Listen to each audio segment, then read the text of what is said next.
सवान के और आप देख रहे हैं बिंदास बोल। बिंदास बोल में हम आपके सामने आज लेकर आए हैं मुद्दा एक हट के, ऐसा मुद्दा जिस पर ज्यादा गौर अब तक किसी ने नहीं किया।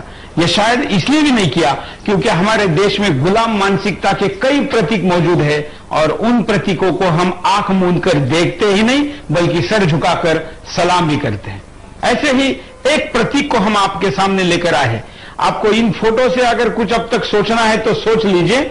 सबसे बड़ा फोटो सोनिया गांधी के दामाद और प्रियंका गांधी के पति रॉबर्ट वडेरा का है, जिसको वड्रा भी कहते हैं।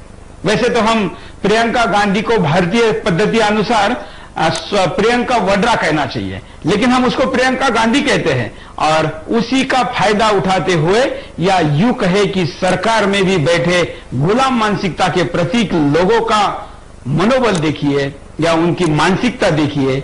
मैं आपके सामने स्क्रीन पर एक विजुअल दिखा रहा हूं, अब इसको देख लीजिए। रॉबर्ट के नाम उस सूची में आता है। यह देश के सारे एयरपोर्ट पर लगी हुई एक ऐसी सूची जिस सूची में बाकी सारे लोगों का पद लिखा हुआ है, लेकिन इसमें एकमात्र नाम लिखा है, वो है वड्रा का। रॉबर्ट वड्रा प्रियंका गांधी के पति, एकमात्र नाम, बाकी सारे पद लिखे हुए हैं। इसमें दलाई लामा नाम लिखा है, वो भी पद है, लामा पद होता है बुद्ध धर्म में।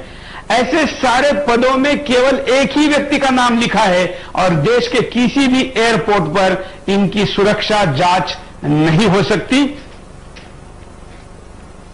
ये अपने साथ क्या सामान लेके जा रहे हैं ये इनको कोई पूछ नहीं सकता। ये हमारे देश में आम रास्ते, चौराहे, बिल्डिंगों पर, विभिन्न जगह पर दिए हुए नामों को स्वीकारने वाली हमारी मानसिकता देश के सबसे हाईटेक एयरपोर्ट पर भी इस बोर्ड को देखकर कुछ नहीं कहती। तो आम आदमी क्या प्रतिक्रिया देगा, आइए पहले मुद्दे पर नजर डालते हैं। आज हमारे बिंदास बोल का मुद्दा थोड़ा अलग है, क्योंकि आज हम बताएंगे कि सरकार और सोनिया देश के गंभीर मुद्दों को छोड़कर अपना ध्यान कहाँ लगाते हैं। आखिर देश के लिए कुछ क्यों नहीं सोचते, क्योंकि उनका समय कुछ विशेष लोगों की चापलूसी करके उन्हें खुश करने में जाता है। आइए आपको बताते हैं कि पूरा मामला क्या है। देखिए, ये है प्रियंका गांधी, सोनिया गांधी की बेटी, और ये है रॉबर्ट वाड्रा, प्रियंका गांधी के पति। दरअसल रॉबर्ट वाड्रा भारत के एक बिजनेसमैन हैं। ये भारत और इटली में बिजनेस करते हैं और सोनिया जी, इनको भारत के मुख्य न्यायाधीश, अति विशिष्ट व्यक्तियों की तरह हवाई अड्डों पर तरछूट दी गई है। रॉबर्ट वाड्रा का नाम उस सूची में आता है जहां राष्ट्रपति, प्रधानमंत्री और पूर्व राष्ट्रपति और प्रधानमंत्रियों और एसपीजी सुरक्षा में शामिल हैं। रॉबर्ट वाड्रा को सोनिया का इतना सम्मान क्यों? वह सोनिया के दामाद है या सरकार के? यह एक बड़ा सवाल है। क्या एक बिजनेसमैन को एयरपोर्ट या अन्य जगहों पर छूट देना सही है? आखिर ये अपने दामाद को सरकार का दामाद क्यों बना रही हैं? सोनिया की ये चापलूसी कितनी सही है? क्या फिर भारत के अन्य बिजनेसमैन को भी यह छूट नहीं मिलनी चाहिए, या रॉबर्ट वाड्रा को यह छूट केवल इसलिए है कि वे सोनिया के दामाद हैं? क्या कर रही है सरकार? हम जनता से पूछ रहे हैं। आप अपनी राय हमको स्क्रीन पर चल रहे नंबरों पर कॉल करके दे सकते हैं। यह मुद्दा है और इस मुद्दे पर आपको बोलना चाहिए, क्योंकि बात किसी व्यक्ति के खिलाफ, किसी दल के खिलाफ नहीं, बल्कि एक ऐसे मानसिकता के खिलाफ है जो मानसिकता अगर इस देश से नहीं हटी, नहीं मिटी, तो देश गुलाम था, है और रहेगा। आप अपनी प्रतिक्रिया अब से दे सकते हैं। स्क्रीन पर चल रहे नंबरों पर फोन करिए। आज हम आपकी बात को बेखौफ होकर रखने की पूरी इजाजत देंगे। नजर डालते हैं कि क्या, कौन है रॉबर्ट वाड्रा। रॉबर्ट वाड्रा दामाद किसके, सरकार के या सोनिया के? रॉबर्ट वाड्रा आखिर है कौन? क्या है उनके पीछे की छुपी हुई कहानियाँ? क्या है उनका वीवीआईपी का सच? जी हाँ, हम बात कर रहे हैं प्रियंका के पति रॉबर्ट वाड्रा की। प्रियंका गांधी से शादी के बाद रॉबर्ट वाड्रा की पहचान सोनिया गांधी के दामाद से सरकार के दामाद के रूप में होने लगी है। वो आम आदमी से एकदम खास हो गए हैं। जी हाँ, बस इतना ही अंतर है आम आदमी में और कांग्रेस परिवार से जुड़े आदमी में। मतलब गांधी परिवार से जुड़ा आदमी सरकार ही नहीं, आम जनता के लिए भी वही हो जाता है जो गांधी परिवार के लिए। अब इसे कांग्रेस का लोकतंत्र कहें या राजतंत्र। यहाँ कोई मैडम है तो कोई युवराज, लेकिन हम बताते हैं आपको रॉबर्ट वाड्रा की असली पहचान। प्रियंका गांधी से शादी करने के बाद अब वो गांधी परिवार के सदस्य हो गए हैं। रॉबर्ट वाड्रा का जन्म उत्तर प्रदेश के मुरादाबाद शहर में 18 अप्रैल 1969 को हुआ था, जिनके पिता राजीव उत्तर प्रदेश और मां श्रीमती मरीन स्कॉटलैंड की रहने वाली थी। रॉबर्ट वाड्रा के भाई रिचर्ड वाड्रा सितंबर 2003 को वसंत विहार के अपने मकान में मृत पाए गए। उनको कोई देखने वाला नहीं था। इससे पहले रॉबर्ट वाड्रा की बहन माइकल की 2001 में एक कार दुर्घटना में मौत हो गई। सब रहस्य था और आज तक बना है। दोनों ही मौत के पीछे की सच्चाई को बाहर नहीं आने दिया गया, यहाँ तक कि उनकी जांच तक भी नहीं हुई। सबसे बड़ा मामला तो तब सामने आया जब रॉबर्ट के पिता राजीव ने एक टीवी साक्षात्कार में कहा कि प्रियंका गांधी से शादी के बाद रॉबर्ट पर वो विश्वास नहीं करते। अब इसे क्या कहें, एक पिता पुत्र के आपसी संबंध या किसी बात को लेकर पिता का पुत्र पर आरोप या अपने बेटे के प्रति एक पिता की अंदर छिपी घृणा। बस इसके कुछ ही दिन बाद पिता राजीव ने दिल्ली स्थित अपने घर में आत्महत्या कर ली, जिसे भारतीय मीडिया ने भी जोर शोर से नहीं उठाया। क्या ये किसी के दबाव में था या इतने बड़े मुद्दे को दबाने की कोशिश? आखिर क्यों परिवार के सदस्य एक के बाद एक मौत के मुंह में समाते चले गए? क्यों इन मौतों की जांच का खुलासा नहीं हुआ? क्यों इनकी जांच तक नहीं कराई गई? एक वीवीआईपी सदस्य का परिवार क्यों मौत के मुंह में समाता चला गया? क्या यही है रॉबर्ट वाड्रा की पहचान? रॉबर्ट वाड्रा एंटीक का व्यवसाय करते हैं, जिसके प्रोडक्ट की बाजार में कोई कीमत निर्धारित नहीं है। इसके अलावा रॉबर्ट द्वारा डीएलएफ में भी गलत तरीके से पैसे लगाने का मामला सामने आया था। यह मामला भी दबाया गया, जिसमें आज तक कोई कार्रवाई नहीं हुई। नोएडा की कई प्राइवेट फर्मों में भी पैसे लगाए जाने की बात सामने आई है।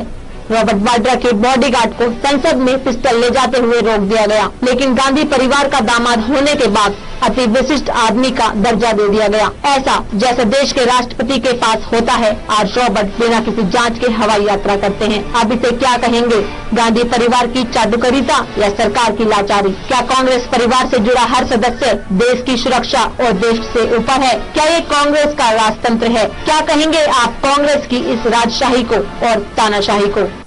नमस्कार जी। नमस्कार। बोलिए, क्या कहेंगे आप? मैं कहना चाहता हूं कि ये जो आपका जो टीवी पे भी चल रहा है जो टॉपिक, ये एक संवेदनशील टॉपिक है, ये टॉपिक है।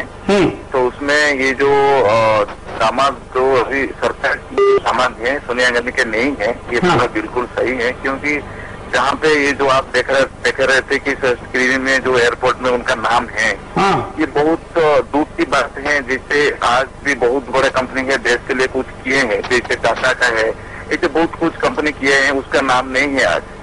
तो ये जो देश का साजिश चल रहा है, देश को तो देश का जो साजिश है, ये कुछ सिंबल में क्या देश का इम्पोर्टेंट चीज भी वो ले सकते हैं, इटाली में दे सकते हैं, बाहर में दे सकते हैं। ये देश को जो विभाजन करने के लिए फिर एक क्या शुरू हो गया है, उसके ऊपर तुरंत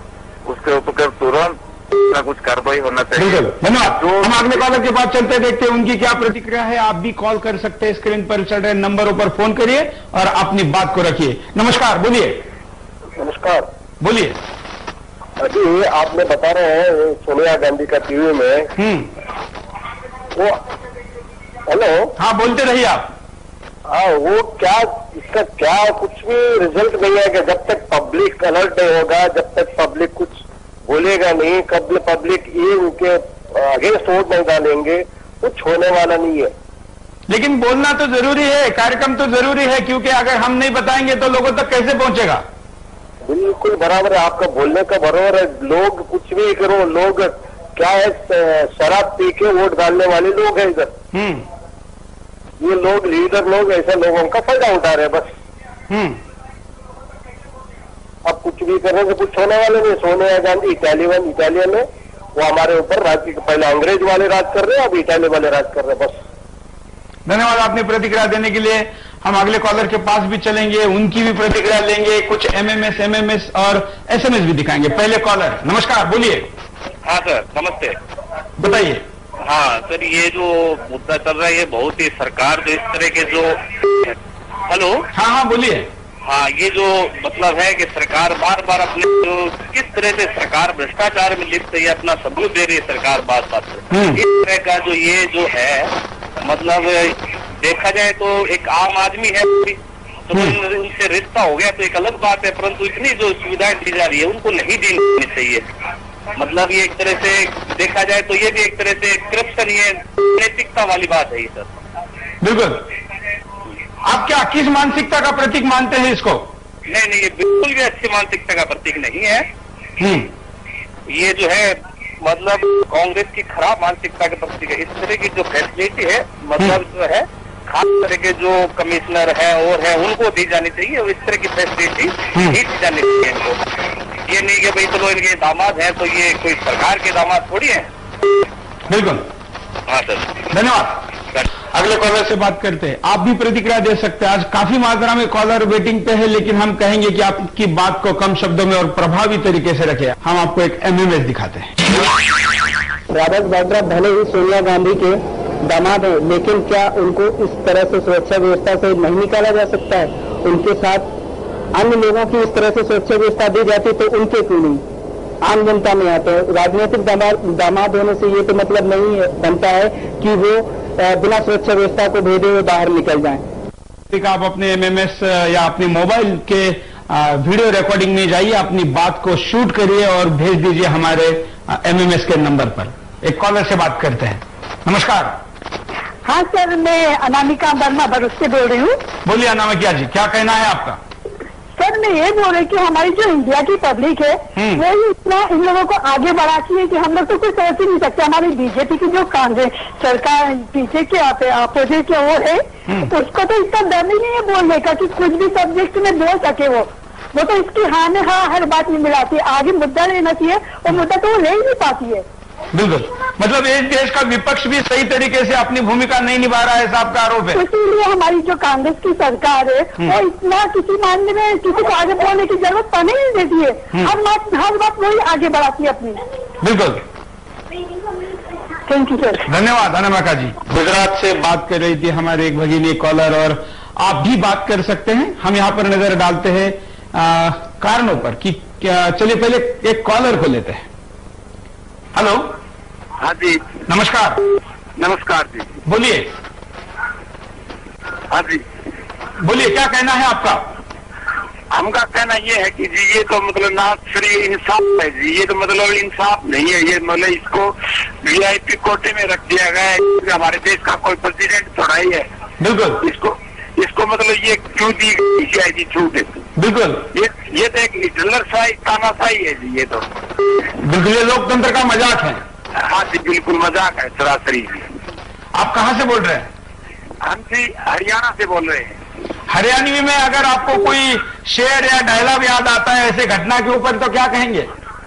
नहीं, शेर तो फिलहाल याद नहीं है जी, लेकिन ये मतलब गृह मंत्री को सोचना चाहिए, गृह मंत्री को मतलब नाक दबो कर मर जाना चाहिए। मतलब ऐसा मतलब उसके सरकार के मतलब आगे ये काम हो रहे हैं और सरकार के आगे ये नंगानाथ किया जा रहा है। मतलब इसको वाड्रा को इतनी अहमियत या प्रोत्साहन दिया जा रहा है। ये क्या सरकार का दामाद है या हमारे देश का दामाद? सोनिया गांधी का दामाद होगा, ये देश का दामाद तो नहीं है।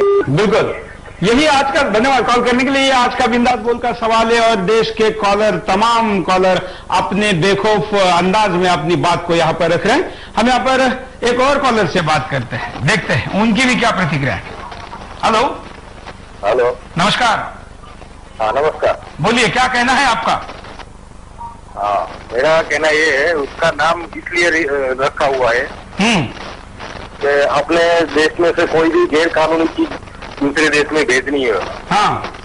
तो उसमें सब में उसका यूज हो सकता है। कोई भी बात यहाँ के देश से दूसरे देश में भेजने के लिए उसका उपयोग कर सकते हैं। क्योंकि सोनिया जी और उसके परिवार के ऊपर तो सब लोगों की नजर होती है, उसके बाद सिक्योरिटी होती है। हाँ वो उनका यूज करने के लिए ही उसका नाम रखा हुआ है। नितिन जी, आप गुजरात से बोल रहे हैं? हाँ। आपको पता है गुजरात के एयरपोर्ट पर भी ये लिखा हुआ है, देश के सारे एयरपोर्ट पर, क्योंकि एयरपोर्ट केंद्र सरकार के अधीन आते हैं। हाँ इसी के लिए है ना, उनका पर्सनल आदमी तो वही है, दूसरा कोई काम नहीं कर सकता उनका। और जो काम करना है उसकी से ही करवा सकते हैं। बिल्कुल, धन्यवाद।